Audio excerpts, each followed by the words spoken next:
Goodbye. Hello, Heisman. 20, 25, 30, 35, 40, 45, 50, 45. There goes Davis. Oh, my God. Davis is going to run it all the way back. Auburn's going to win the football game. They give it back now to the 30. They're down to the 20. All the base is out on the field. He's going to go into the end zone.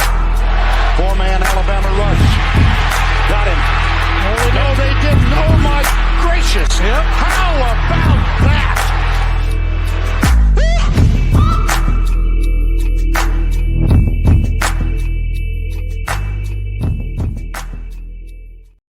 Fellas, we've reached my favorite single week of the year here on the Three Technique. I absolutely love Rivalry Week, Feast Week in the college basketball world. It's truly, simply my favorite single week of the year. And this year, with the new college football playoff, I feel like we've got more rivalries than ever before to pay attention to, whether it's for the future of programs in Alabama and Auburn, whether it's for playoff seeding, bursts into a championship game.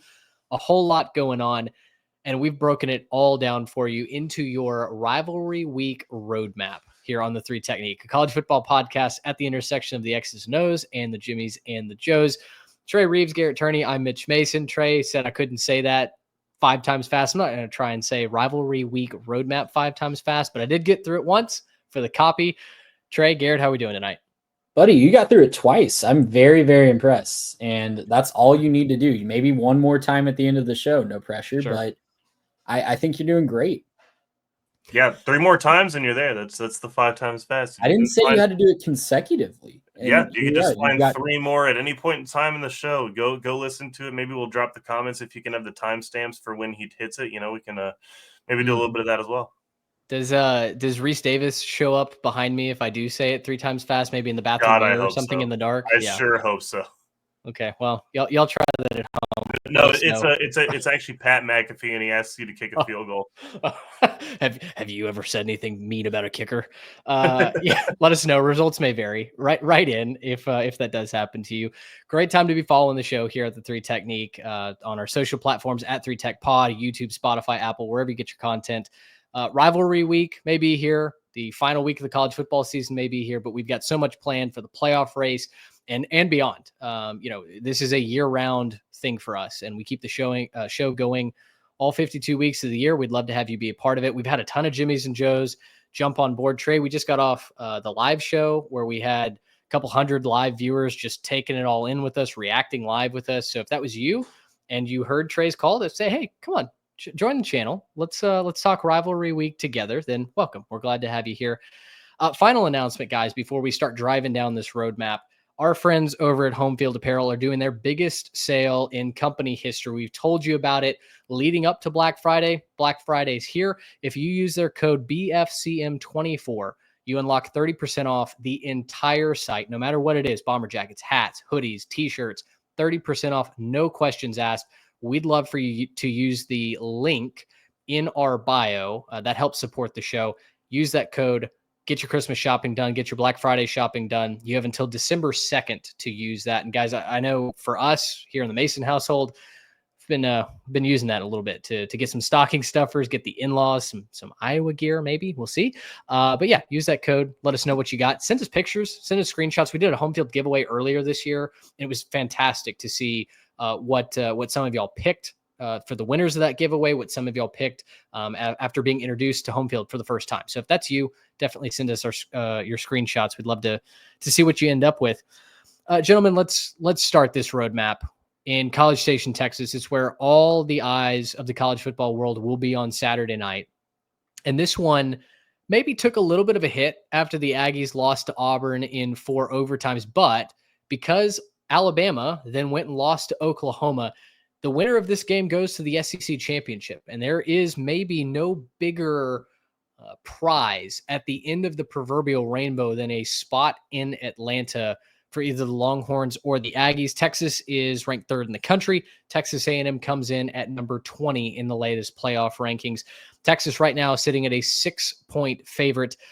Trey, as we look towards this game, College Game Day is going to be there. A lot of implications are on the line. Texas won the last meeting in 2011. Justin Tucker kicks that infamous walk-off field goal. Texas owns the series lead 76-37 and 5 ties all time. There's been a lot of burnt orange running through this rivalry, much to the chagrin of the three of us. But Mike Elko has a chance to do something that would not only send shockwaves through the rivalry and through these two programs, but through college football in general. And although Texas A&M is coming off a loss and Texas is coming off a win against Kentucky, there do seem to be some matchups where maybe the Aggies can take advantage of the Texas Longhorns Saturday night in Kyle Field. You can certainly paint the picture. I am really interested, and I was thinking about this today when I was thinking about what I wanted to talk about with this game.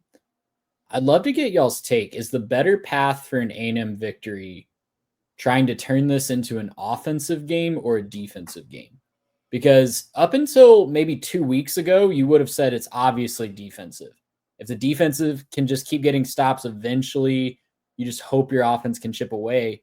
But the fortunes of Texas A&M have done a complete 180 the last couple of weeks, especially in those 2 road games against South Carolina and Auburn. Those were losses that I think you pin way more on the defense than you do on the offense, whether it's missing tackles, whether it's not getting ready to play at the beginning of the game and falling behind early and making your offense dig out of a hole that you started. It seems like the offense is well ahead of the defense at this point, and it's something that I'm quite frankly shocked to be saying that sitting here in the last week of November, but would love to know y'all's thoughts. Is a better A&M path to victory turning this into an offensive game or a defensive game? I don't think that you want to make this an offensive game, mostly because the issue for Texas A&M's defense has been the big play. And so if this is becoming an offensive game, that's not the route that you want to go. You don't want to try to go and compete with Texas on the big play stuff, because right now, I think it's obvious to say Texas has the clear advantage at wide receiver. I trust Texas wide receivers to make more plays than A&M wide receivers right now, regardless of quarterback play, right? Like regardless of, if Marcel Reed comes and his fastball is on, or if Quinn Ewers is a little hobbled, or like whatever case you want to try to make as an Aggie fan, I don't think that you can make that case with the receivers, right? I think the receivers are clearly better for Texas. If A&M wants to win this game, if this is going to be a game that A&M comes out on top of, they're going to have to limit the big plays. They're going to have to drop those safeties, and they're going to have to be okay with the 15-yard completion, with the 20-yard completion, because they just can't give up the 50 and the 60-yarders, right? If you look at the game against Auburn, even the games against, South Carolina, it's not that these offenses drove the ball consistently. It's that they just busted big plays, right? It was, no gap assignments whatsoever, and the running back hits a cutback and he's off to the races. Or, it's just the safeties lost, where they were on the field, and now you see Cam Coleman running past you, right? That's the issue with the A&M defense. So if they can keep the big plays down, that's a big if, but if they can keep the big plays down, it's going to take a lot of effort to drive the ball on A&M's defense. I think for me, this game comes down to Texas A&M's defensive line against Texas's offensive line. And so in that way, I think Texas A&M still needs to find a way to win a defensive match. I don't think, like Garrett's saying, I don't think you can keep up with the horses that Texas has. We just haven't seen that from the Aggies. Yes, they hit a couple of big plays. They've had, honestly, more chunk plays through the running game this year than they have through the passing game. I don't know that you can reliably anticipate the Aggies being able to push the ball down the field against one of the best secondaries in the entire country. Texas is the top scoring defense in the nation right now. And so your path to victory through the offensive lens is already very, very slim. I think the Aggies need to turn this into a rock fight. The reason why I mentioned the pass rush for the Aggies is those 2 losses that they had both on the road. And heck, even if you go back to the week 1 against Notre Dame, this vaunted defensive line that has 2 edge rushers that are projected to go in the top 20 picks in a lot of places, Nick Skirton and Shamar Stewart, they've been kind of MIA for the Aggies when the moment has been the biggest, when the lights have been the brightest. And to be honest, I'm not really sure why that is. I don't know if it's been scheme. I don't know if it's just been, game planning from the offensive side. I don't have the answer for that. But if the Aggies are going to hang with the Texas Longhorns and even contend to knock them off and go to Atlanta for the first time in their history as an SEC team, you're going to have to see the pass rush get home. Quinn Ewers is a very talented quarterback, but he is certainly far from his best when he's got pass rushers in his face.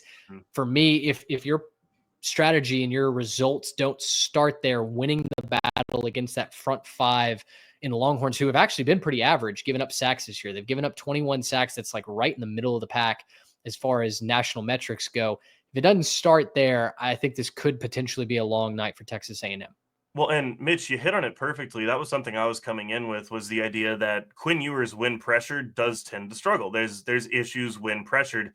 And I think you can see that most in the game against Arkansas. If you go back a couple weeks, you saw it because, the Arkansas pass rush did a really good job pressuring him, getting after him, had a couple sacks in that game. And you started to see Quinn just kind of miss deep balls. Sometimes he'd find the read, sometimes he wouldn't, maybe hang on to the ball just a second or two too long. That is your path to success against this Texas offense right now. The path that they don't want to go is Texas just being able to hit those little quick passes that they're so good at, right? And they get their angles and they get their leverage and they get blockers in space and they catch you off guard to the screen. And then it's off to the races, right? The Aggies have not been very good at tackling the last couple of weeks. So, that's the nightmare scenario for the Aggies. If you can find ways to put them into longer situations, right? 2nd and 8, 3rd and 7, things like that, then you're going to probably have a better chance at forcing some of those play calls to stay, over on that other side and force Quinn to drop back a little bit more. If you can't do that, that's a problem. Another question I kind of had I'm looking down Texas schedule right now. Is there a chance, and I'm kind of curious what y'all think, is there a chance that Marcel Reed is going to be the toughest quarterback that Texas has played this year?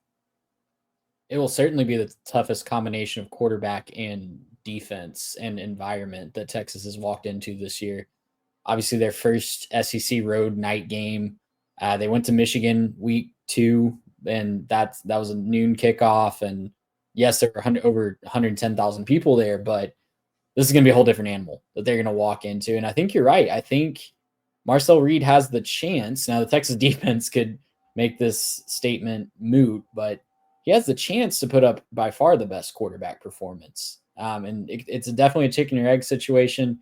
Is it Texas defense making quarterbacks look really bad, or is it they just haven't really played a quarterback that's tested them yet? We're going to find out, because Marcel Reed is maturing right before our very eyes and had a really good game in a tough environment with all the odds stacked against him after the way that started last week. Guys, I think the path to victory for A&M, going back to my original question, I think it's turning it into an offensive game, but not a shootout.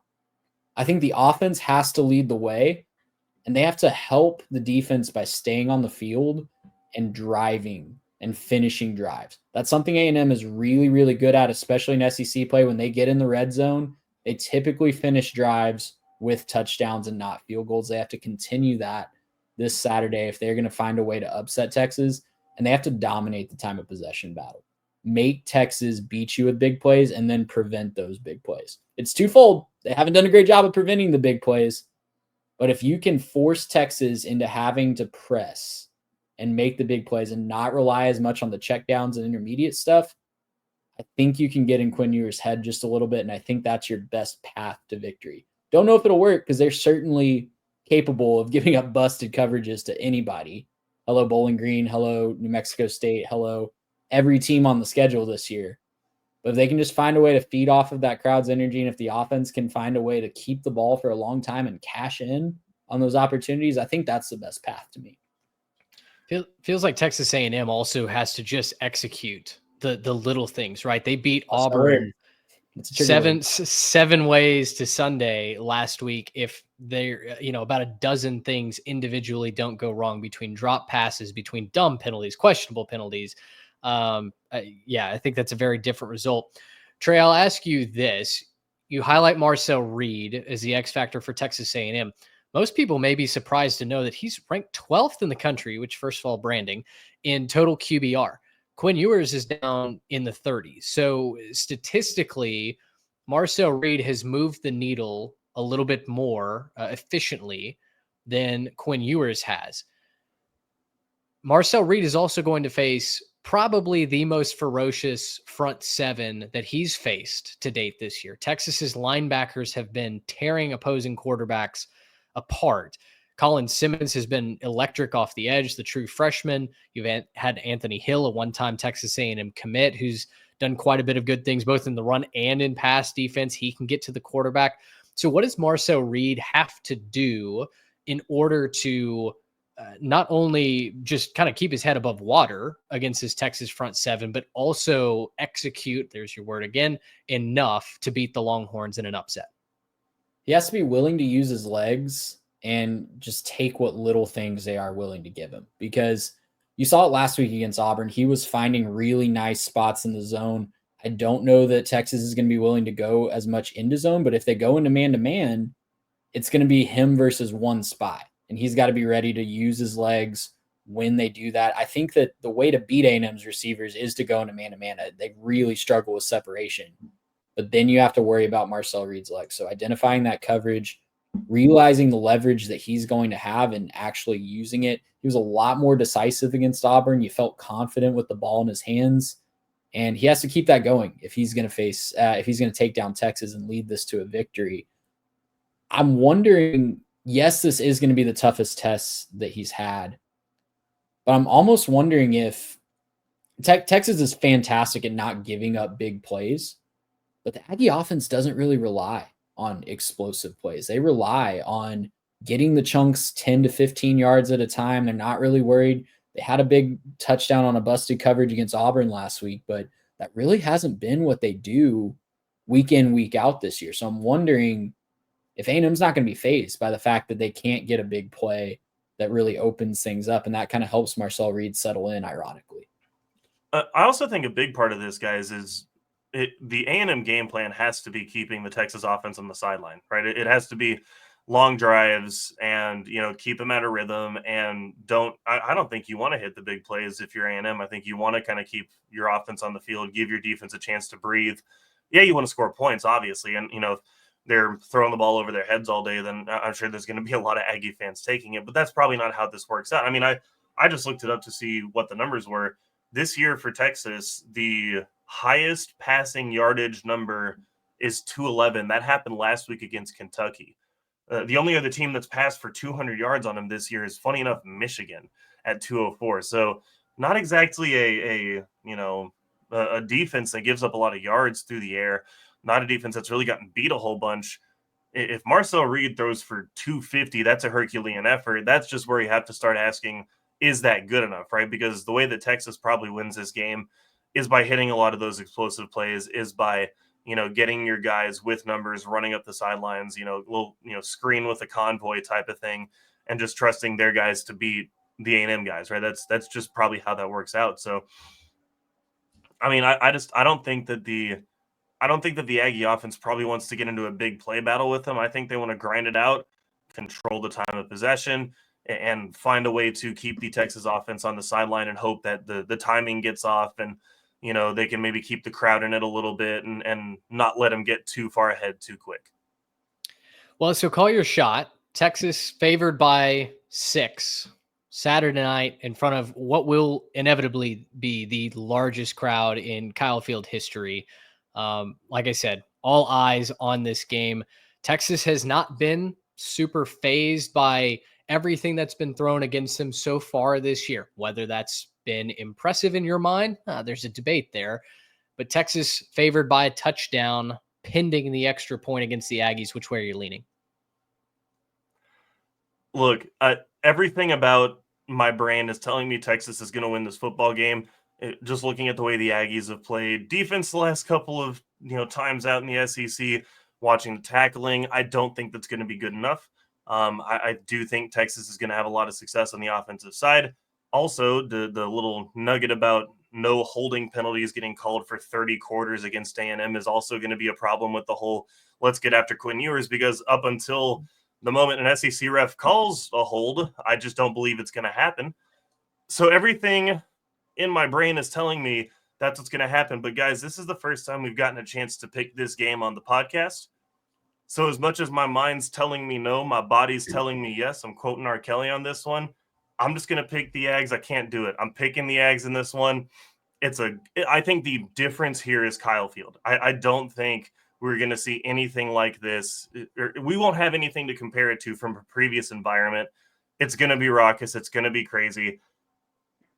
Teams haven't had a lot of success on the road in the SEC this month. There's been a whole lot of just kind of home chalk that you can go with there. And even though A&M is not the favorite in this one, I do think home field is going to matter here at the end of the season. So give me a highly motivated, slightly pissed off A&M squad with Kyle Field behind them to go ahead and pull off the upset. All right. Local sources down here telling me, guys, that the local authorities are ramping up for Saturday all weekend. It's going to be a madhouse down here all over Brazos County. There's going to be people bursting at the seams. I can't wait to be a part of that atmosphere. Can't wait to have you guys down here local to be part of the atmosphere. We will likely not be in the stadium because Home Field is a fantastic sponsor. They are not that good of a sponsor. But man, I want to believe. I want to believe, Garrett. I think I'll ultimately sit on the fence. I think A&M covers the spread, but Texas finds a way to win by about 3 or 4 points. I think the home field model is good. There is a weird trend that just nobody in the SEC is winning going on the road this year. The biggest games are won by the home team. Even when it's felt like that home team has not been playing a great football as of late, right? I mean, you guys were picking, Garrett, you picked Tennessee outright against Georgia. Trey, you were, I can't remember if you picked Georgia or Tennessee, but you were certainly espousing the odds that Tennessee could compete and maybe even win that game.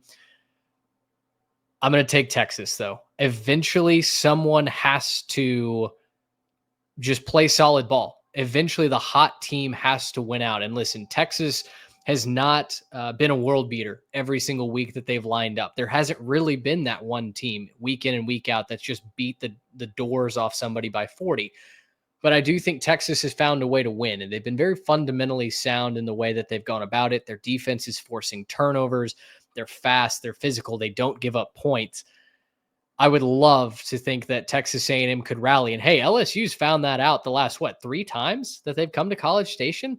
They've looked like the better team coming in. They've looked like the hotter team coming in. And each time they've left with a loss at the hands of the Aggies of various records. I'm certainly going to be rooting for that to be happening on Saturday night, but I'll pick with my football brain. I think Texas is a much more complete, a much more advanced team at this stage. They go on to win the SEC championship game, and they go on to get a first-round bye in the college football playoff. Would love to know your – oh, go ahead. Sorry, go ahead. If Texas wins this game, given the circumstances and given what's at stake, it would be the best road win of any team of the entire season. Just to go back on your point 100%. Of who's actually done well on the road this year. This would be the biggest road win of any team of the entire season if Texas pulls it off. Totally agree. Ironically, the 2 best road wins in the country could both happen at Kyle Field this year with Notre Dame and then Texas if that happens. Let us know which side of the what is this now? The Lone Star Showdown? I've forgotten who the sponsor is, some cotton company. Let us know who you're picking. Texas minus the 6 or are the Aggies upset-minded, going to take down the Longhorns? We would love to know. Let's move to the Palmetto Bowl, shall we? We've got number 15, South Carolina at number 12, Clemson. Clemson 2.5-point favorites in this one. And guys, we got done with the live show where we talked about this very well. Could be a play-in game to the college football playoff. The way that the rankings have shaken out, South Carolina at one point, you thought they were dead in the water. We thought Shane Beamer might be on the hot seat. And suddenly the Gamecocks have figured out how to win. Clemson had an early loss to Georgia. They got blown out. They drop another one to Louisville at home. They almost lose to Pitt. Our friends over at Always Talking Ball think that Clemson would be the fraudiest team in the college football playoff if they find their way into the field. And yet they're favored at home right now against a South Carolina team that is red hot. Clemson leads the all-time series, 73-41, one tie. They've also won 8 of those last 9.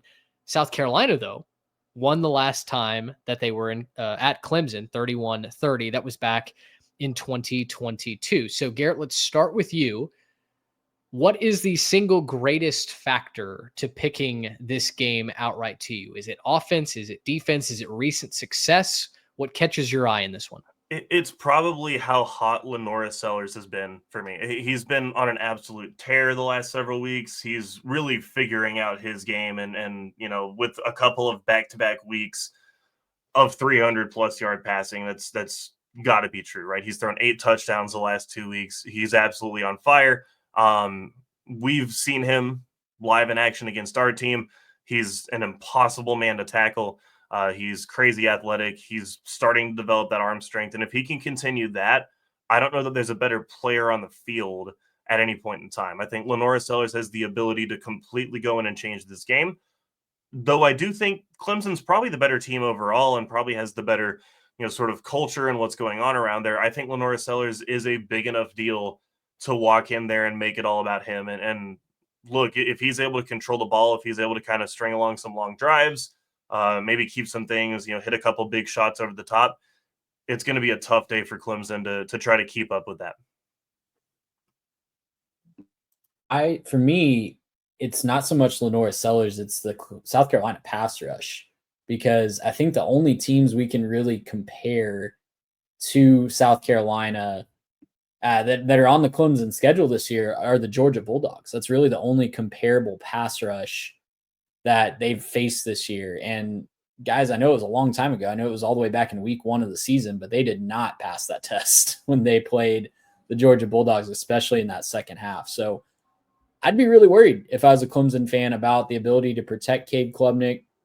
We know that he thrives like most quarterbacks do, and they have a lot of time to make decisions and make the throws that he needs to throw. So I'd be really concerned. Clemson's middle of the pack in the entire country for when it comes to sacks allowed per game. They're allowing about 1.6 per game.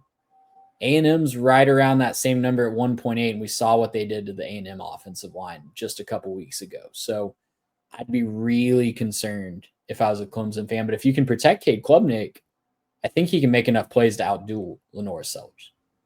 Yeah, I look at the recent success of both of these teams, and I don't want to pick South Carolina on the road for all the same reasons that I was talking about just a moment ago with Texas, right? The road team in the SEC just has not had success this year. And yet, when I look at these two teams on paper, I think I'm leaning South Carolina. You look at what they've done in the back half of the season. They bludgeon Oklahoma in Norman. That win all of a sudden looks a little bit more impressive, given the fact that Alabama just went in and only managed 3 points. Completely boat race Texas A&M late at home. They take care of Vanderbilt on the road by 3 scores. That's an impressive win. We're going to see if Tennessee can even get close to taking care of their in-state rivals like that. The Missouri game was weird, a 4-point win, but it kind of a back and forth affair. I don't really know what to make of that one. And then they boat race Wofford as well. Clemson has played a lot more close games and games against opponents of questionable integrity, right? I mean, Pitt has fallen off a cliff. They were one play away, one scramble away from losing outright to Pitt, right? It was a close game for a long time against Virginia Tech, a team that has done nothing but disappoint us all season long.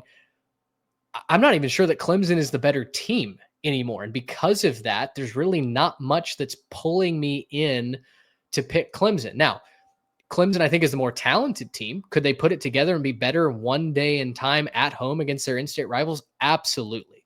Absolutely. There is a definite world where Clemson takes care of business and they beat South Carolina. And our apologies to friend of the show, Moose, right?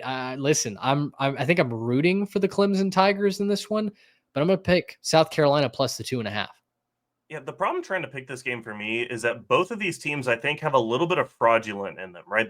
I think both of these teams have been playing better as of late, but in most cases, these teams haven't passed their tests, right? Yes, we can say that South Carolina, they took care of business against A&M, but you look at the other quality teams, highly ranked teams on their schedule, they didn't beat Bama. They didn't beat Ole Miss. They didn't beat LSU, which has turned out to be, a worse team down the stretch than what they probably were at the beginning of the season. Same thing with Clemson. They've been playing some closer games. They've taken care of business at times. But Georgia was on the schedule. Obviously, we remember what happened there. They also lost to Louisville. Their signature win this year is probably Pitt, and that one came down to the wire. So for me, it's kind of looking at both of these teams saying, okay, you've shown me something, but I don't really know what I can believe from you. I don't really know if you're this team or if you're just kind of hot right now, right? So When I look at this game, I'm not really sure what to think of it. The thing that I think I'm going to lean on here is a little bit of that experience and a little bit of that just culture. I'm going to go Clemson here. I think that they're going to win this game. I think they'll cover the number. Obviously, home field helps, right? Home field's going to help the pick. But I do think that ultimately they just have a little bit more established, and I trust them to be who they are right now more than I trust South Carolina to be who they are. South Carolina certainly looked hot, but it wouldn't shock me at all if Clemson came out here and sort of, put that on ice in the first quarter and said, no, not here, not this time. You've been on a good run, but that's finished now. It wouldn't shock me at all. So while I could see a path for both of these teams winning, I think I'm going to rock Clemson in this one and feel comfortable with what I think Clemson is. Yeah, Dabo's absolutely owned South Carolina in recent years. So I totally get where you're coming from, but man, it's really hard to pick against a home team. I know we just, like you said, Mitch, we just made all the arguments about home teams in the SEC, and South Carolina really doesn't have a big win on the road this year. Their best road win is Kentucky, I guess, maybe Oklahoma, in a game that they got gifted a bunch of points. I don't think that Cade Klubnik is going to gift him that many points. It is an early game. It's 11 a.m. kickoff or noon local time on the East Coast, but I'm going to go with the home team to find a way, get it done in a really close, entertaining game. Okay, so Will, I'm looking into the camera right now. Let it be known that the official majority opinion of the 3 Tech Pod favors Clemson. Hey, we got you, Moose. Don't worry about it, buddy. Don't look at who I pick in my office pool this week when I need to make up some points, but for the show, I'll take Clemson. Do as I say, not as I do. Okay. Shout out. Shout out. I'm in a spot. I'm in a spot where I can't fall out of the top 3, but I'm going for first place. I need to make up some points. Need to get some intel on who the first place guy is picking in this game. There you go. All right, let's move on to our final Big 3 rivalry game. And guys, this determines so much in the Big 12. There is a chaos scenario that Trey, in a minute, you're going to get into again. That clip has made the rounds on Twitter. I think it's been one of the most hotly discussed topics of really the last 2 weeks.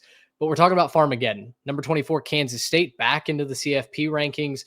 At number 18, Iowa State. The Clones are 2.5-point favorites at home. Clones also have recent history on their side here. They've won 4 of the last 6. They're 53-50-4 all time against the Wildcats. Iowa State also won a thrilling snowball in Manhattan last year, a game that at times was tough to just see through the TV camera because it was snowing so hard. And that was a bunch of fun to watch.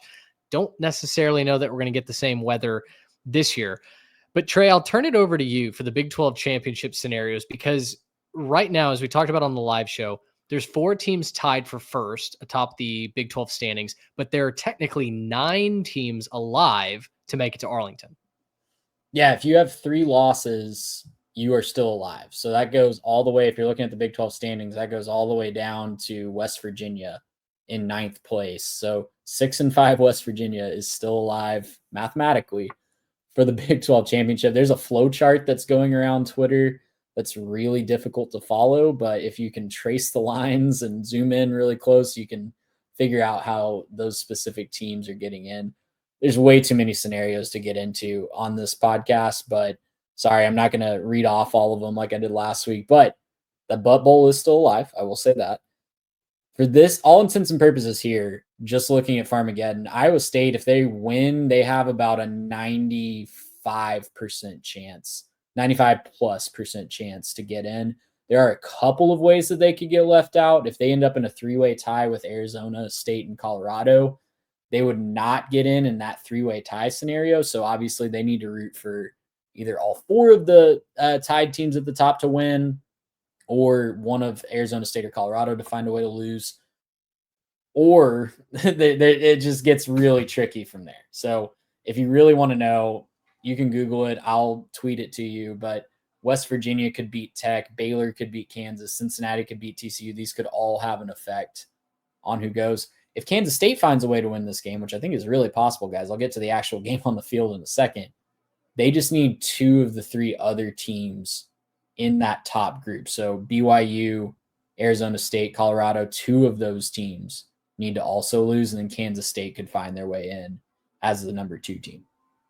it's wild that this many teams are still alive, that the conference that is wide, not deep, has continued to give. And Trey, I mean, we talked about this going back to July. We talked about how there was a realistic scenario where come the last week of the season, you could have 12 teams alive. Didn't quite get to around dozen, but 9 teams. I'll take that for our preseason projections and analysis. I think we drew the line, as I'm trying to talk with my dog here, but I think we drew the line at 10. So yeah 9 is crazy good. I'm really excited to see how this all shakes out this week, because I think at least 1 or 2 of those top teams is going to have a lot of trouble when they really shouldn't. Sure. While Dolly goes crazy in the background, Garrett, will toss it to you for the actual game picks. Farmaggedon, Iowa State favored by 2.5. Clones have continued to win, but it hasn't necessarily always been impressive. Kansas State has a couple of ugly losses. Which side do you favor here? Yeah, that's the weird thing about this is Kansas State looks better until they just disappear. Like they just forget to show up to certain weeks, and they'll be, it almost seems like, they'll be on a roll, winning games by pretty fair margins.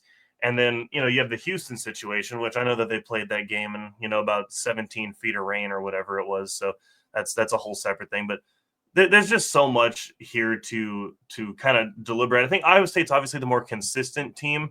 They're certainly the team I think I can trust the most right now to go ahead and take care of business. But man, if Kansas State shows up and they can figure out how to start running the ball well, I really feel good about Kansas State's ability to win this game. Right now, if you have to force me to pick it, you really twist my arm. I'm going to lean Iowa State because I just kind of believe in the consistency a little bit more. I think they're a little bit better against the run. I think they're a little bit better. They're not fantastic against the run, but I think they're good enough to stop Kansas State and make them a little bit one-dimensional.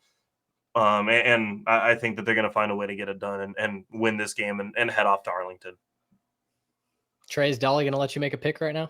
Dolly is going to let me make a pick. And I'm right there with you, Garrett, because the teams that have gotten Kansas State this year, it's been when they struggle to throw the ball. Avery Johnson still maturing as a quarterback. We've seen that happen a couple times this year where he just can't get it done. The Arizona State game, he couldn't move the ball through the air. You mentioned the monsoon game against Houston, and BYU totally shut them down too. Through the air. And if they fall behind, it's really hard for them to run, but that is the Achilles heel of Iowa State. They give up yards like it's going out of style on the ground. So I'm taking Kansas State to win this one outright. I know that Ames is a notoriously difficult place to play, but I think that run game is going to travel. And I think that Kansas State, if their run game's clicking, they're not going to have to rely on Avery Johnson's arm a ton. Guys, can I interest you in a forecast for Saturday night in Ames? Please. I was going to look it up, but I'm glad that you have it. We have first of all, let me confirm. What time is this game? Is this a night game? It is a 7:00 game, I believe. It is. Okay. Yeah. So Saturday night in Ames, gentlemen, we are looking at a temperature of 9 degrees. That's not very wind. Light wind, and there is a chance for snow. Now, depending on where you look, the locals have it at a higher chance than the Weather Channel does, but there is a chance for light snow. Nothing crazy, but maybe not conducive to throwing the ball. I'll go with the home team. Sure, let's go with it. They've dominated this series. I need to take a home team as well. I've taken 2 road teams in really questionable spots, so let's maybe try and even the ship out. I'll say Iowa State solidifies a spot in Arlington with a win. It will be fascinating to see if Iowa State's defense can stop the run at all, or if Kansas State just bashes them over and over again. I think there's a world where Kansas State jumps out to a lead and Iowa State can't ever catch up, especially if throwing and catching the ball in, severe cold becomes some sort of an issue. I don't know if Iowa State's built to have the horses to come back, but I'm going to take the home team. We'll see if that turns out. Those are our big 3 rivalry games to keep an eye on. But as I mentioned, in this rivalry week roadmap, we've got plenty of other storylines to talk about. So let's move into the rest of the Big 12 to pay attention to this week. Trey gave you the scenarios. Again, I'll retweet the chaos video. We've had people from all corners of the internet finding that this week and laughing about it, rooting for it, which it's been a lot of fun to root for. We only had one of the conditions from the first week, last week, that wasn't met when West Virginia ended up beating UCF. But other than that, we almost pitched a perfect game. If you bet that parlay I tweeted out, then like I just feel for you right now. Well, and I mean, that was one that you were probably squinting to get to, right? First half UCF, certainly a case to beat West Virginia. The second half, I don't know. I felt like that was maybe more about the struggles that UCF has than how good West Virginia is, especially at home this year where they've lost a lot of games. Yeah, if you're on the YouTube side, you're seeing the flow chart that Garrett's putting up right now. Absolutely unreal scenarios still alive in the Big 12. But the rest of the rivalry games look like this. Territorial Cup between number 16, Arizona State and Arizona. The Forks are 9.5-point favorites. If they win, they are in to Arlington. And right now, they're the highest seed in the college football playoff for the Big 12. Arizona just has kind of lacked a soul this year, to put it quite honestly. We wanted to root for the Wildcats.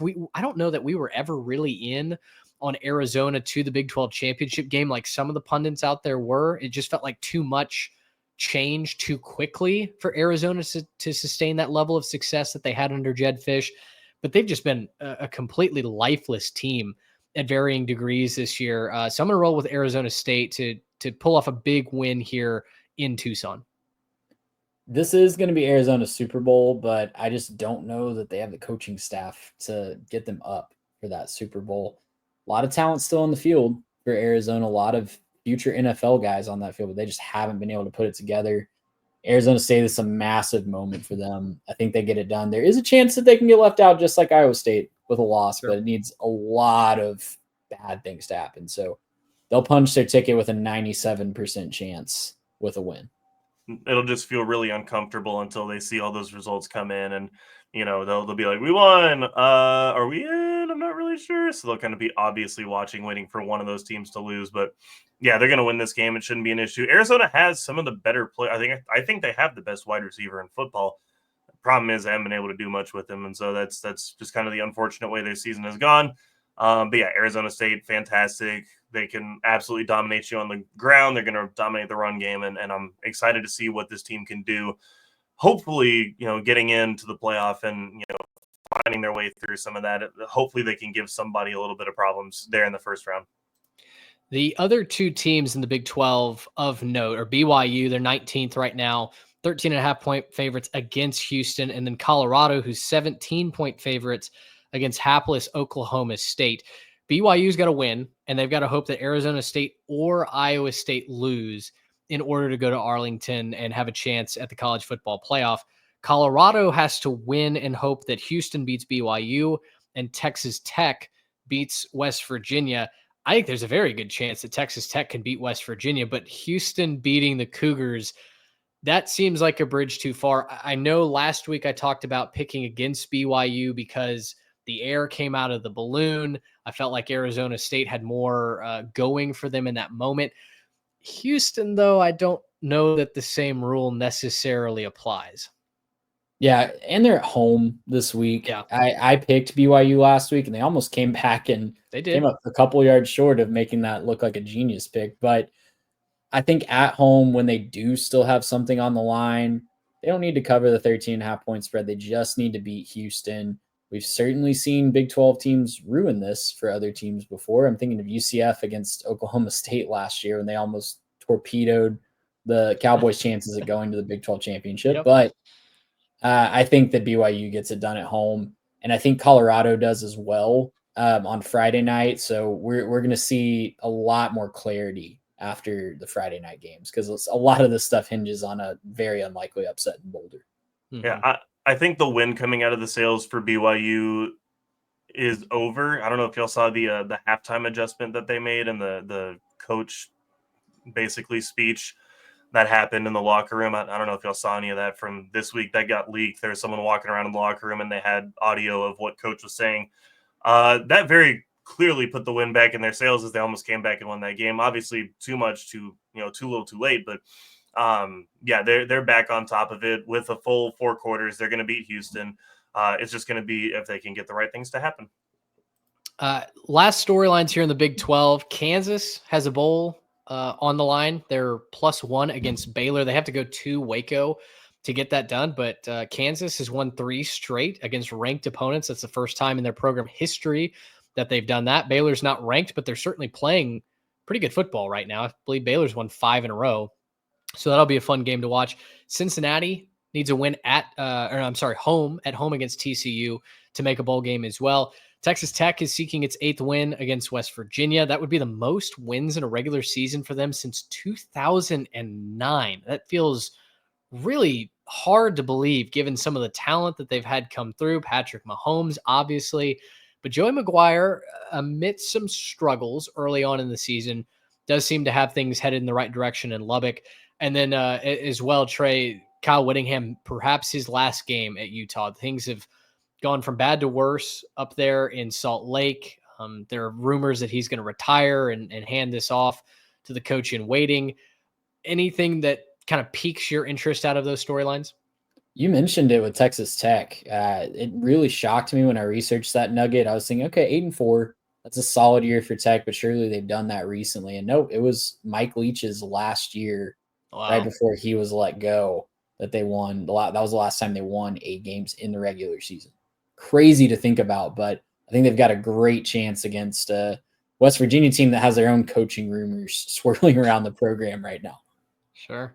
Yeah, absolutely. Big 12 will be a lot of fun to watch this weekend. Let's move to the SEC, where for a lot of the teams that are just on the outside looking in, we played how far back is too far back in our playoff live show. You've got Tennessee at number 8, currently in the playoff, but then you've got teams like Ole Miss, Alabama, who have rivalry games that are just trying to get back into maybe that 11, that 12 seed, an at-large bid. So, Garrett, start with you. Out of Tennessee at Vanderbilt, the Egg Bowl, which is Mississippi State at Ole Miss, the Iron Bowl in Auburn and Alabama, which of those 3 games do you feel like has the most on the line? That's tough, man. I think it's probably Auburn-Bama, just because Bama's done the most damage but still has the best opportunity to jump back in. I don't really see a path for Ole Miss back into the playoff at this point. You would need, like we've been talking about, kind of that nuclear scenario where everything explodes and, they find a way to get like 4 lost teams into the playoff because everything went so wrong. But yeah, don't really see a path for Ole Miss. Obviously, Iron Bowl's a massive deal anyways. And so Auburn's going to be looking to, coming off of a big win, go ruin somebody else's season and kind of put Bama back, bring Bama back down to earth, right? I think that would be their, 4th loss at that point. So that would be a little bit of a disappointing season, to say the least, in Tuscaloosa. And I do think Tennessee's probably locked in with a win against Vanderbilt. So I'm not really too worried about Tennessee at that point. Yeah, Trey, you found a nugget for the Iron Bowl. It's not like Alabama has a lot of success against Auburn without Nick Saban at home. Yeah, Alabama has never beaten Auburn in Tuscaloosa without Nick Saban as their head coach. There's a giant asterisk to that because they didn't play in Tuscaloosa until 2000. But it is a stat that is true until it isn't. And right now it is still true. Well, and you've got Auburn that's obviously feels like they're trending in the right direction. That they got their fighting first for a bowl game. They need to win to get to a bowl. Fighting for a bowl game. They got their first ranked win under Hugh Freeze. He was previously, I think, 0-15 before they beat the Aggies in 4 overtimes last week.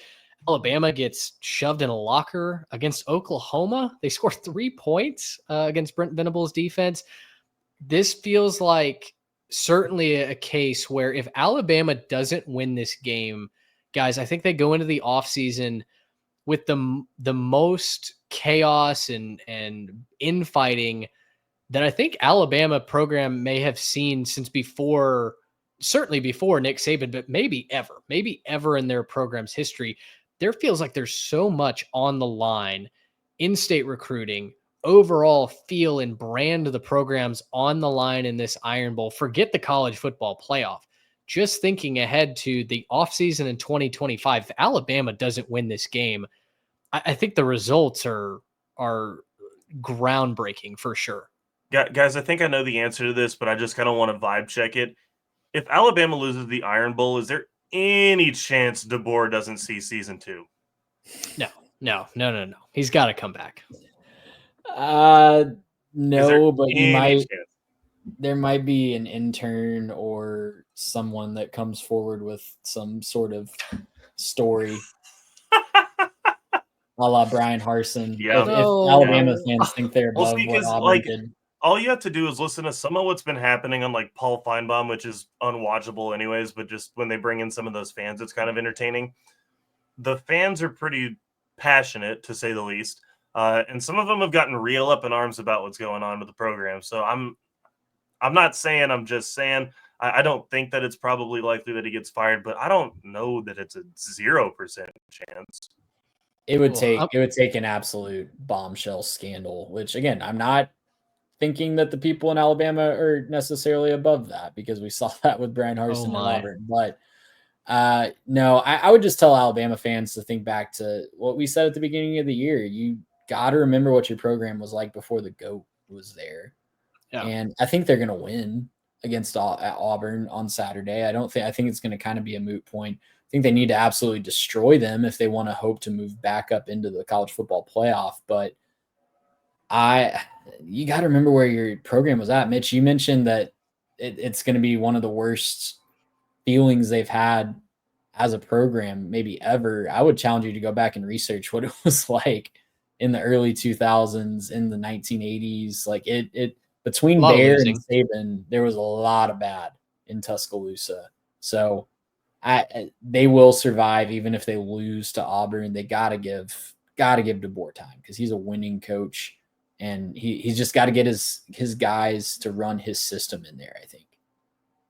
Yeah, that's what it feels like. It feels like for whatever reason, he's just not been able to assimilate with the guys on the roster as seamlessly as we thought, or as many Alabama fans thought was possible. I don't think it's anything more than that. He's a great coach. We know that. He's won everywhere he's been. I think you got to trust that. Let this be the outlier, not the rule. Just to be clear, I am in agreement with you guys. Just had to ask the question because it's Alabama. It's a slightly different program. So their fans are asking the question apparently. So it's fair to ask. Can we jump back to Tennessee Vandy just really quick? Because I don't want to gloss over that one because Tennessee should win this game. There's no excuse for them to not use their defense. And Nico again looked really good against a really overmatched UTEP team last week. There's no excuse for them to not win this game. But do we trust Tennessee as a program to win this game with 100% confidence? I'm going to say yes. Man, they should be, on paper, they are so much the better team. They just are. What they do well should be enough to stop Vanderbilt. They're the 6th best rushing defense in the country. Vanderbilt creates a lot of confusion at the line of scrimmage. The triple option, right, with Diego Pavia is how they've been beating teams. That's been slowed down quite a bit here in this second half. And so even if Tennessee doesn't go out and put up, 25 points, I think, Trey, you have the note that they've been winning these last 5 matchups by an average of almost 30 points a game. Even if they're not putting up 30 total points in the game, I'm struggling to see how Vanderbilt can consistently score against the Tennessee defense that has really done a good job at putting their opponents in their place. Yeah, I'm pretty much with you. I don't really see a path for Vanderbilt here. Look, you could have questions about Tennessee when it comes to how they'll compete in the playoff. That's totally fair. Right now, they're too good of a team in the conference to lose to Vanderbilt without something crazy happening. If Dylan Sampson goes down early, obviously that's a bigger issue, but Sampson should be able to rush for 150 yards and a couple of scores and feel really good about his performance. And maybe you sit your guys 3rd or 4th quarter if you get far enough out ahead. But I think Tennessee, I think they know their situation. I think they know that they need to win convincingly just to make sure that the committee doesn't have any reason to leave them out. And I think that they realize 10-2 with a good win to finish the season is going to keep them in the playoff. A couple other games here in the SEC. You've got clean old-fashioned hate, Georgia Tech at number 7, Georgia. The Dogs are nearly 20-point favorites. I think this should be an entertaining game. You look at what UMass was able to do running the football against the Bulldogs last week. And guys, there's a fever dream that I'm having where Georgia Tech keeps us within 1 score on the road against the Dogs. I don't know that I'd pick Georgia Tech to win, but yeah, 19.5, that's a big number. I might take the Ramblin' Wreck here. Yeah, Georgia Tech also had over a week to prepare for this one because they played on Thursday night last week. Short week for Georgia. So a lot could be working against the Dogs here. I'm taking Georgia Tech to cover. What happens if Georgia Tech wins? Like, obviously, Georgia still gets a shot to play their way in next week in Atlanta, but what happens if Georgia Tech wins? I think their margin of error is gone, and I think it's as simple as that. Georgia can lose one of these next 2 games, in my opinion, whether to be to Georgia Tech and then they win the SEC championship game, which they're in, or they win this game, they finish 10-2 on a brutal schedule. They lose the SEC championship game, and we're kind of thinking that the committee's not going to punish championship losers all that much. So I think it's as simple as that, but the fact is we don't know until we know. I would just like to hearken to previous years, specifically just last year, when a not quite as good Georgia Tech team played a much better Georgia team to 8 points. Yes, that game was at home, but that's Atlanta, so I'm not really going to say that was a massive home field advantage. There were lots of Georgia fans in the stands for that one. I'm just saying, it's not completely outside of the question. Last year, Georgia Tech ran for 205 yards on 44 attempts. They're going to run the ball again. That's going to be their formula. It's going to be their bread and butter. And if they're going to have any form of success, they're going to do it. I like it. I think it's fun. I think it's going to be a fun game to watch. Arkansas, Missouri play, Oklahoma and LSU play as well.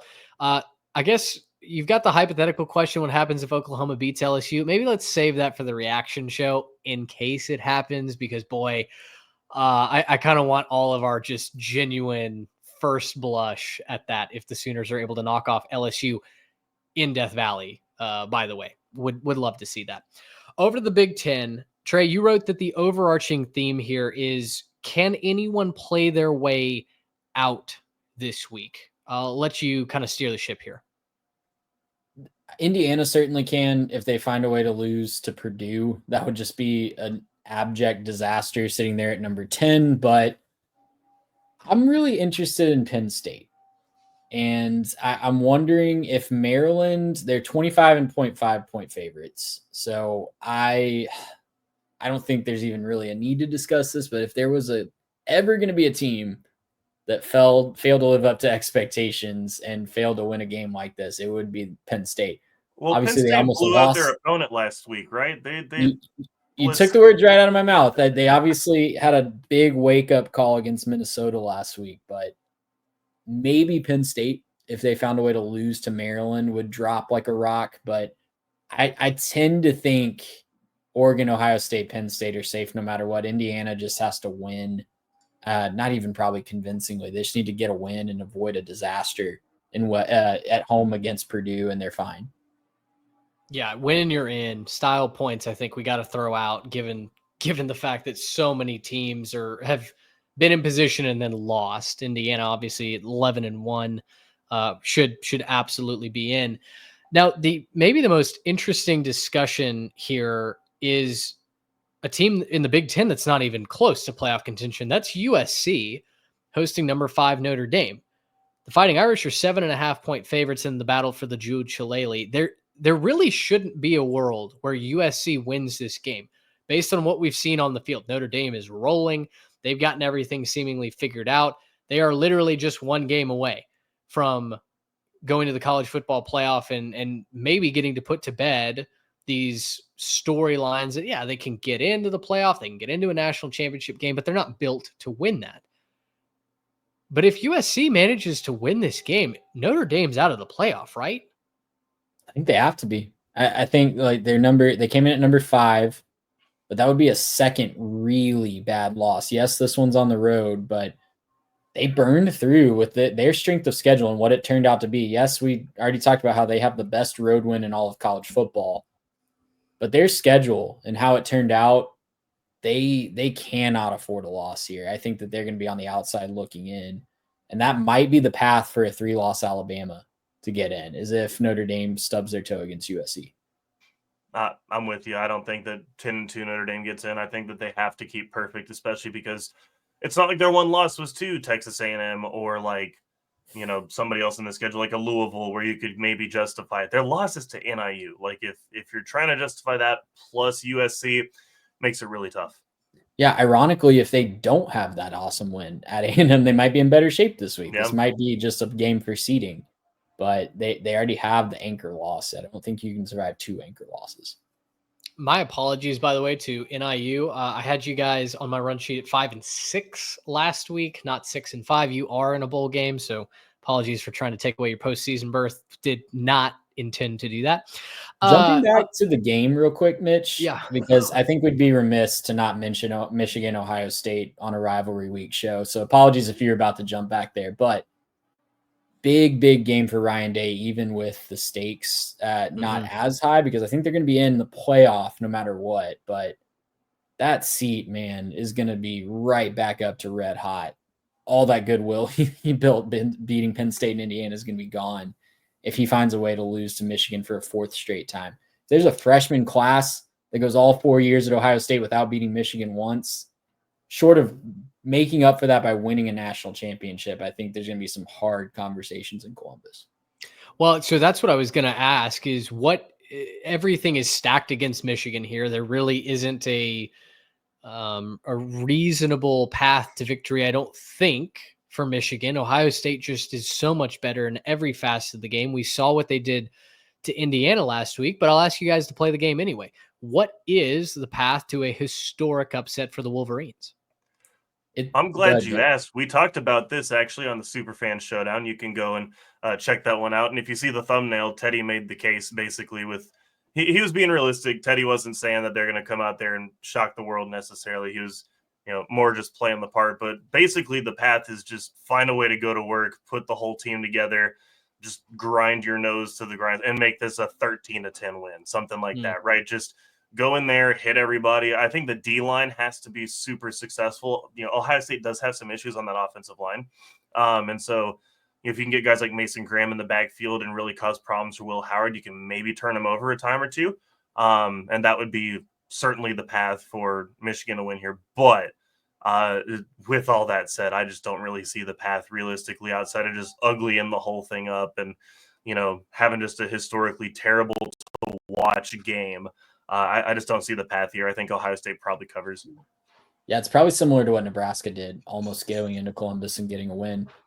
Bow in your neck in the big spots, forcing Ohio State to turn the ball over on downs a couple times deep in your own territory, and then making the plays that Nebraska couldn't, relying on a more experienced but less talented quarterback to not turn the ball over in big spots. And hopefully you can sneak out of there with an ugly win. That's the only path to victory that I see. But I think Ohio State's going to be ready. I hope they're going to be ready, but that voodoo is real at this point. You can't, there's no way it's not in the back of their minds. And if Michigan comes out and scores on the first possession, there's no way that sideline is not going to be thinking in the back of their minds, oh boy, here we go again.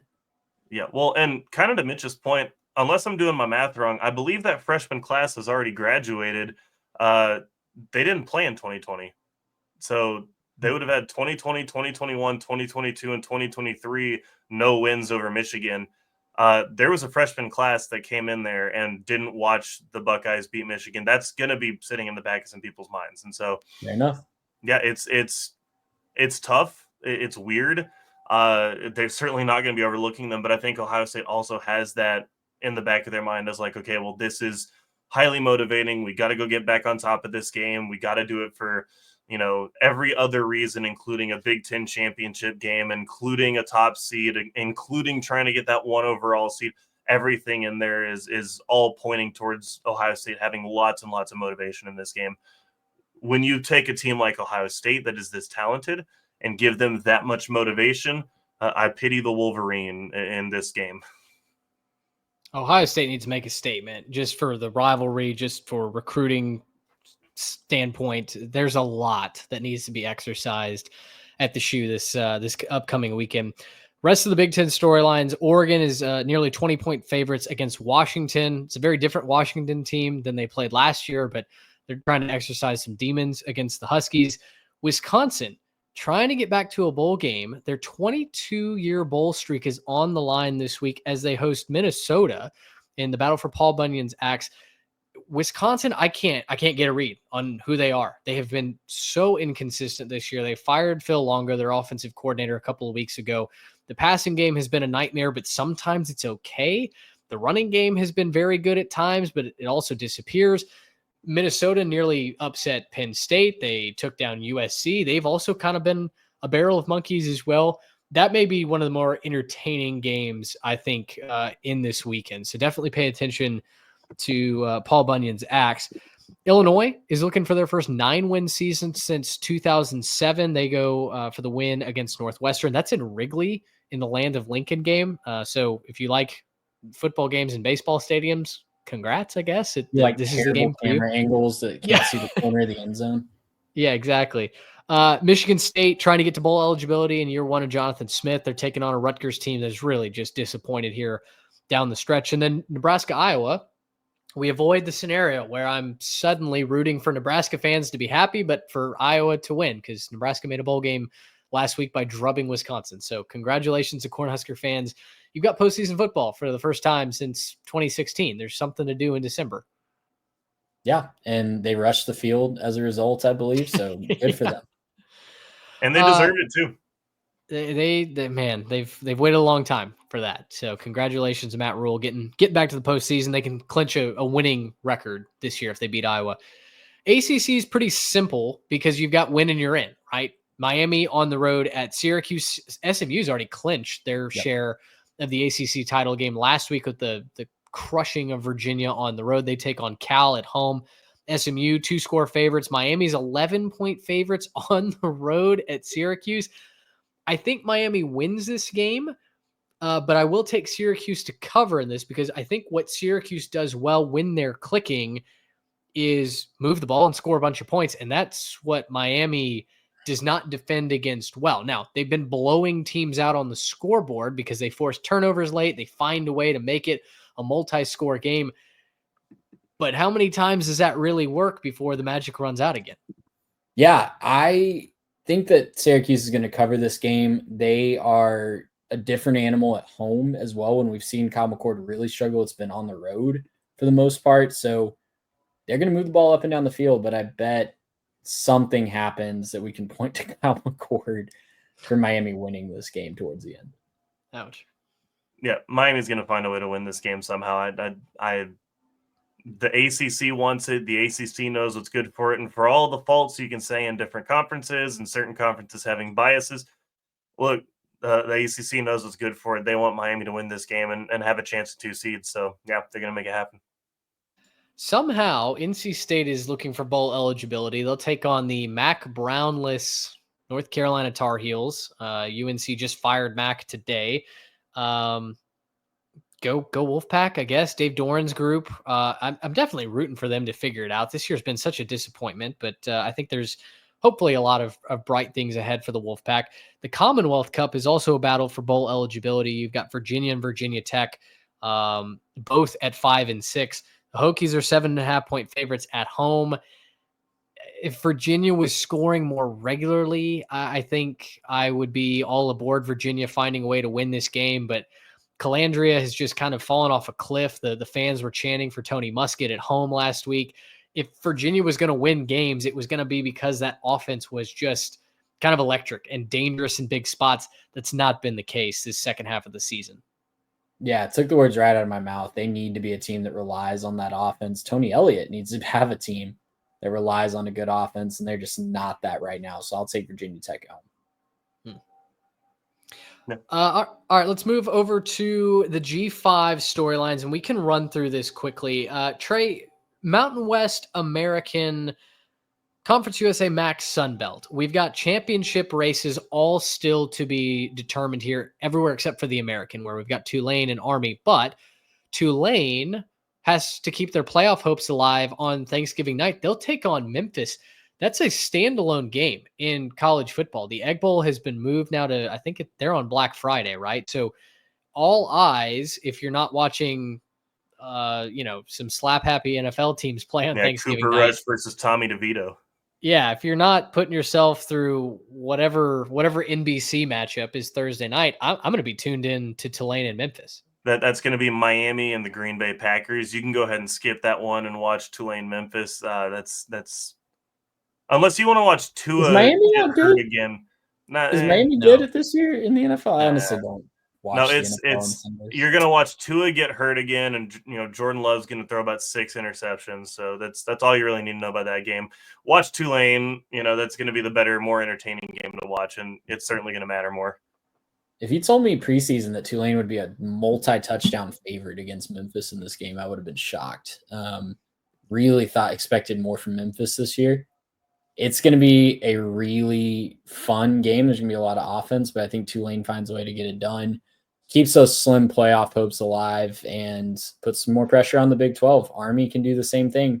Those UTSA Army games have been really crazy over the last few years. They've played as non-conference opponents a lot recently, and something weird always happens. So this one's up in New York. Do we have a weather check on that one? Can someone? I can get you that if you stall for me.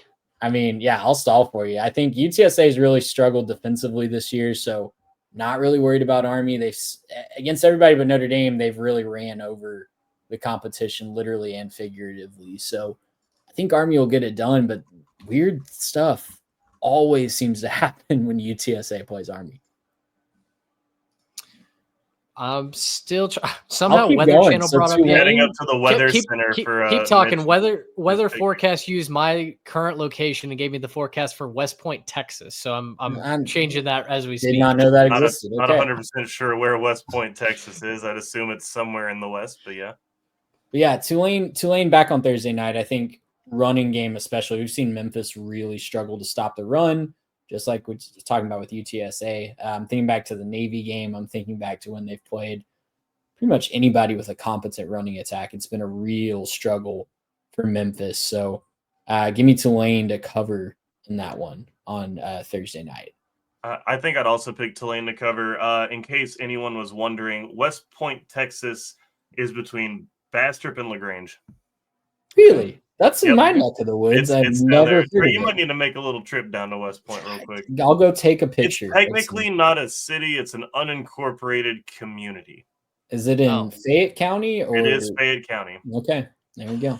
Has one post office. Yeah. Surprising. What they didn't highway give us- runs through there? It's 71. Okay, yeah. Wow. I guess down by Plum. Yeah, near Smithville. Okay. Yeah, down there. Yeah. There you got go. it. Little geography location. You've been in the area. The weather report for West Point, New York is mid 30s. We'll see a little bit of wind, a little bit of there's a chance for rain or snow, but nothing too egregious. So it should be mostly cold and partly cloudy. I think the better ground game wins in this. So I'll take Army. Hey, you McCown come had for the like a college 70 football content. You stay for the Texas geography lessons. McCown had like a 70-yard touchdown run for UTSA last week, so maybe he's built for that. Well, we'll see. Mountain West, we talked about this on the live show as well when we were kind of weighing Boise State versus Tulane. Boise State right now is in position to get the 4th seed. They're ahead of the Big 12 champion. All they need to do is win out against Oregon State. They're hosting the Beavers this week. And then they'll probably play UNLV in the Mountain West Conference Championship game. Colorado State lost last week to Fresno State, so the Rams no longer control their destiny. UNLV does. They're hosting Nevada in the battle for the Fremont Cannon. UNLV big favorites there against the Wolfpack. Colorado State obviously has to have UNLV lose. They're hosting Utah State, Rumble in the Rockies. 6-point favorites for the Rams. Is anybody else predicting a non-Boise State UNLV matchup in the Mountain West? No. I don't think so, but I think that game against Oregon State could get a little tricky. Boise State has not looked great the last few weeks. They've kind of sleptwalked through a couple of really overmatched opponents. It's a bigger step up in competition from a talent level. And Oregon State's really started trying to figure it out. Beat Washington State last week to win the Pac-12. And I think Oregon State is a more competent, put together team than they were 3 or 4 weeks ago. So could be a really tricky one. Weird time too. 10 a.m. local kick up in Boise on Friday. So lots of weird surrounding that game. Just some alarm bells going off there. Conference USA has one spot up for grabs. Jacksonville State won last weekend. They secured one half of that championship berth, and they will host the Conference USA Championship in a couple of weeks. Trey, you've got a game with implications on the line. Liberty in your neck of the woods taking on Sam Houston. Are you going to make it out to that game? I think so. As long as our house is ready for you guys and I get the sign off from the wife, I think me and Joe from Longview and family are going to meet up in Huntsville. They are Liberty alums. So we will be checking that game out. Love that. $5 get-in price last I checked. So how can you not pass that? That's amazing. If I was just a little bit further south, I think I'd be joining you guys for that one. Liberty's in with a win over the Bearcats. Western Kentucky can still get in. They've got to beat Jacksonville State, and then they need Sam Houston State to beat Liberty. Sam Houston State needs to beat Liberty, and then they need Western Kentucky to lose to Jacksonville State. We'll see if Jacksonville State plays their starters, if they give everything in this game, because it's of no consequence. They're not going to the college football playoff. They're secure into the Conference USA title game. So hypothetically, they could run their backups out, and that would really screw with Sam Houston State's chances. I think I like Liberty, though, all things being equal, to take that second seed. I'm there with you. Liberty struggled on the road this year, though. So they have. You don't just walk into Bowers Stadium in Huntsville and expect to come out with a win. All right, let's move over to the MAC. Now, we've got action happening tonight. The last 2 MAC games are going on as we're recording this live. So you'll wake up tomorrow morning, you'll see that Kent State became the first team to go 0-12 since 2019. They got blown out by Buffalo, who finishes the year at 8-4, 6-2 in the MAC. Congrats to the Bulls. Toledo's right now hanging on for dear life. They're losing to Akron in overtime. So that one may be worth watching the highlight package if you didn't watch it live. One on the other screen real quick. That's right. In the MAC, Ohio is into the championship with a win over Ball State. That should be pretty straightforward. Ball State's not been very good. They fired Mike New a couple of weeks ago. Miami of Ohio and Bowling Green is the other game where the winner of that matchup is in. The loser would need a whole lot to happen. They would need Ball State to win, and I think they needed a bunch of other things as well. Buffalo took care of business, but they need Ball State to win. They need Miami of Ohio to win. They need Eastern Michigan to win, and they need the aforementioned disrespected NIU Huskies to win. So I read an article that put that at like a 1.7% chance. So there is a chance, but it's slim. I just showed up for the last play. Akron just won. Wow. Good for Akron. First win against Toledo since 2013. Wow. Joe Moorhead getting to 4 wins in Akron feels like a big deal. I wonder if he can parlay that into some recruiting success, some transfer portal success. They are losing a bunch of seniors off that team, so I hope that they're not starting from scratch next year, but good one for Akron. Yeah. And then lastly, in the Sun Belt, you have both sides up for offering here. The only conference with divisions still, the only conference doing it the right way. In the East, you've got Marshall, who can be in with a win at James Madison. That's a pissed off James Madison squad after the way they lost to App State last week, or a Georgia Southern loss. Georgia Southern, who's been a nice story in the Sun Belt, is in with a win versus App State and a Marshall loss. Certainly feels more likely that the Eagles get in instead of the Thundering Herd. I mean, Marshall's been a dog in a lot of these Sun Belt games, and they keep coming out on top outright. So they're doing something right over there. I'll confess I haven't watched them a ton. I keep kind of expecting them to lose one of these games. So I probably need to tune into their game against James Madison for a little bit this week. But yeah, App State kind of peeking back in there. I think that's for bowl eligibility for App State too. So a lot to play for the Mountaineers. On the West side, you've got Louisiana, the Raging Cajuns, who have certainly been the best team in the West. They can get in to the championship game with a win at ULM or a South Alabama loss. We thought this was going to be Texas State for the longest time, and the Bobcats just kind of fell on their faces down the stretch. South Alabama's case to get in, they have to beat Texas State, and then they need to see Louisiana lose. It feels like all the gas came out of ULM's ship a while ago. It feels like that Warhawk kind of has petered to the finish line. So I like the Raging Cajuns to get it done this week. Yeah, ULM's trying to avoid their 6th straight loss to close the season after starting 5-1. Just brutal finish to the season as they kind of stepped up in competition in the Sun Belt. Yeah. All right. Well, that's it. That's your rivalry week roadmap here on the 3 Technique. We're thrilled to have you join us for this. And again, we've got so much more coming up as we go into bowl season, playoff season as well. If you're new to the channel, you made it all the way to the end. This is a long episode. So if you made it all the way to the end, you're on the road to grandma's house or wherever you're going. We appreciate you listening. Make sure you're subscribed, following on our social media handles as well at 3Tech Pod. Don't forget to use the code BFCM24 for 30% off your home field order. And for Troy Reeves and Garrett Turney, I'm Mitch Mason. We will see you next time. So long, everybody. Gracious him. How about